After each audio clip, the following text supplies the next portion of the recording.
Hello, this is Dr. Charmaine Gregory, and this is the Nocturnist Diary.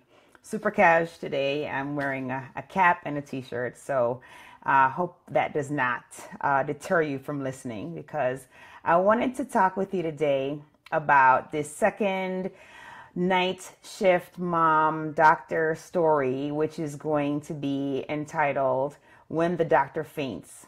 I tried to go live with this earlier and unfortunately completed the entire broadcast and found out that the broadcast did not record.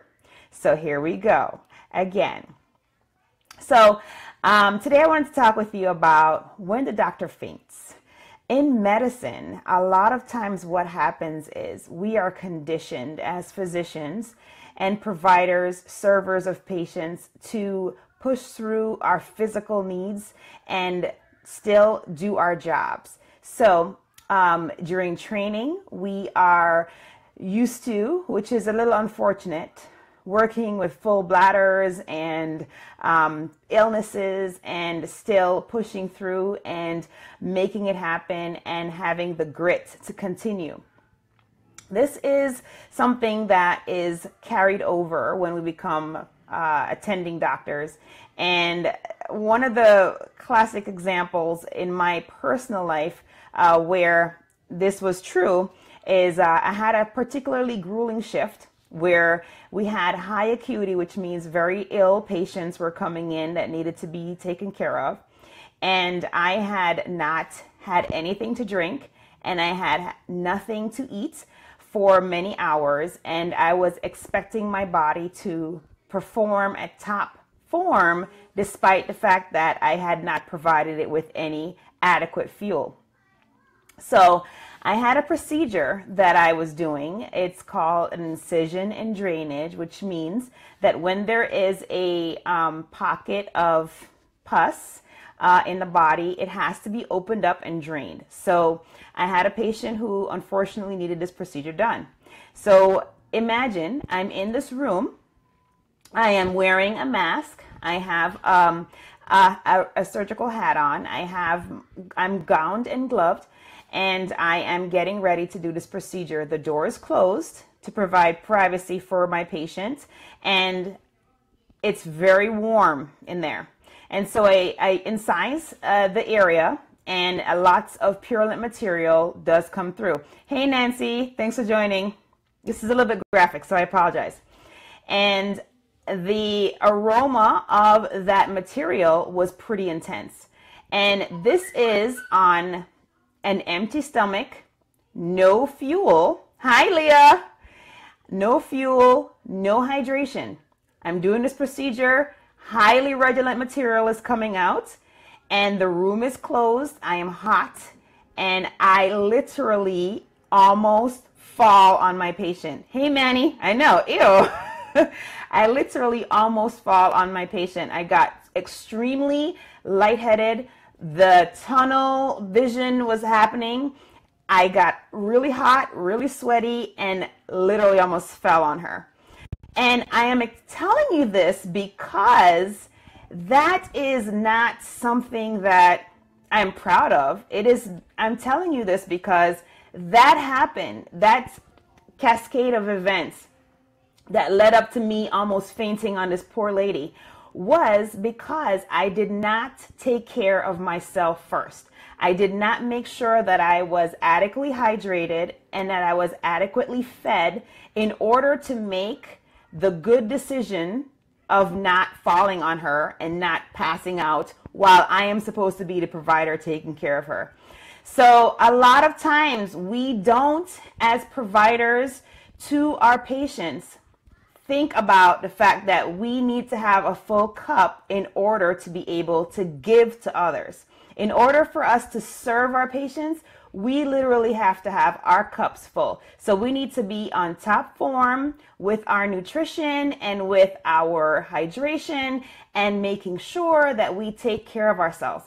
Because if we don't, there's no way that we can take care of others. Another example, and I know that the mom docs can totally relate. And actually, even if you're not a doctor, I'm sure you can relate to this. So I have had 3 cherubs, been blessed with them. And each time that I'm about to have a child, I would hope that they would arrive right around the time that my last shift is occurring so that I would get the full 12 weeks with my cherub. And so my first two, they arrived a couple of days before the beginning, a couple of days after my leave started. But my third child, it was a snowy January day, as was my second. And I had one shift. It was a Friday night. I had a shift. And I kept on saying, man, it would be kind of cool if I had this baby like right after the shift. So I had been having contractions pretty much all day, but they weren't very frequent. So I didn't think that it was inevitable that, her birth would occur. So I go into my shift and definitely have the heart to serve that night. And I'm talking with patients and the contractions are getting closer and closer. And I just remember thinking, oh my goodness, what would happen if I had this baby right here? I would be of no use to anybody else, but no, I pushed through. Instead of calling in and saying contractions are getting close, time to tap out and have someone else come in, I pushed through, completed nearly the entire shift. And it wasn't until about 6 a.m. The shift ends about 7:30. And it was about almost 6 a.m. that I said, well, these are getting dangerously close. We definitely need to make sure that someone is coming in. And so we called in the doc that was going to be coming in at 7 to come in a little bit earlier. Ironically, only to find out that she too was pregnant, not quite as pregnant as I was, but she was, 6 or 7 months pregnant. And so, finished signing over the care of all the folks that I was taking care of, and then walked up to labor and delivery. And then, of course, my daughter came, a few short hours later. But, it is just, when I think about that, I'm like, well, people hear the story and they're like, wow, that's pretty brave. And in a way, it's actually kind of not that smart. It's like that, she shouldn't have to work through contractions. You shouldn't have to work through, something like that, physical pain. You shouldn't have to work through that. Because it definitely will take away your complete attention to the problem. Now, granted, I have been very fortunate with all of the times that I've had the privilege of being pregnant and having babies, because, it wasn't too bad.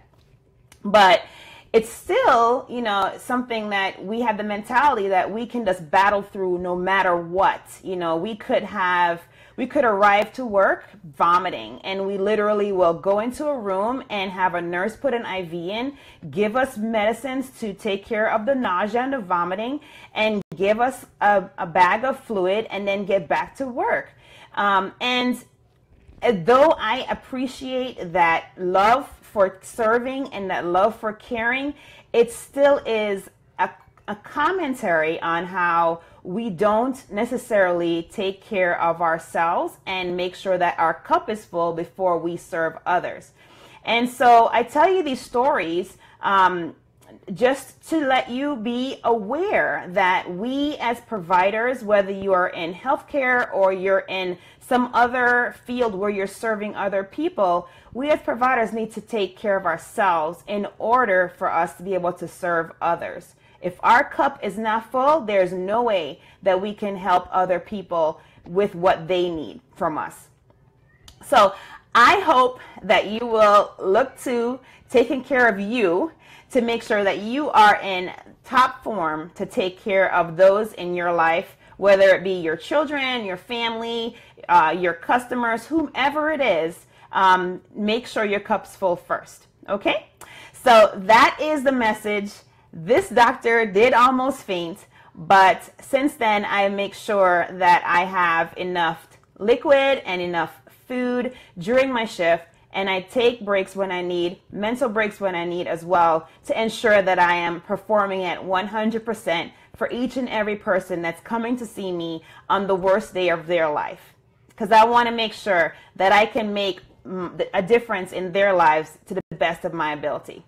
So this is Dr. Charmaine Gregory, and this is the Nocturnist Diary. I hope that you will have an amazing day, and I hope that you will also be strong, be brave, and unleash your greatness. If you found that this was helpful or inspirational to you, please feel free to share it as well as comment below. Thank you.